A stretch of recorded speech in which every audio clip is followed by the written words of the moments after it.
Hello everyone, welcome back to my mini blog. আজকে আমি একটা খুব সিম্পল ট্যাংরা মাছের ঝালের রেসিপি দেখাচ্ছি। তো এখানে ফার্স্টে ট্যাংরা মাছগুলোকে ভালো করে নুন হলুদ মাখিয়ে তেলের মধ্যে একটু বেগুন ভেজে নিয়ে তারপরে আমি একে একে ট্যাংরা মাছগুলোকে ভেজে নেব। তো ট্যাংরা মাছ যেহেতু খুব তেল ছেটে, তো আমি আঁচটা একদম কমিয়ে দিয়ে মাছগুলোকে এপিট ওপিট ভালো করে ভেজে নিয়েছিলাম।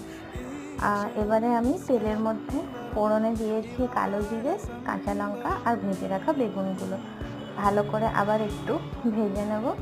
তারপরে এটার মধ্যে দিয়ে দেবো হচ্ছে সর্ষে আর পোস্তর পেস্ট। এই সর্ষে পোস্ত পেস্টের মধ্যে আমি একটু জল আর কাঁচা হলুদ অ্যাড করেছিলাম, এতে কালারটা খুব ভালো আসে। এবারে যখন ফুটে যাবে ঝোলটা, আমি ভেজে রাখা ট্যাংরা মাছগুলোকে দিয়ে দেবো আর ওপর দিয়ে একটু ধনেপাতা ছিটিয়ে দিলেই এই ট্যাংরা মাছের ঝালটা রেডি। তো এটা দিয়ে এক থালা ভাত এক নিমেষেই খাওয়া যায়। তোমাদের রেসিপিটা কেমন লাগলো অবশ্যই জানিও। টাটা।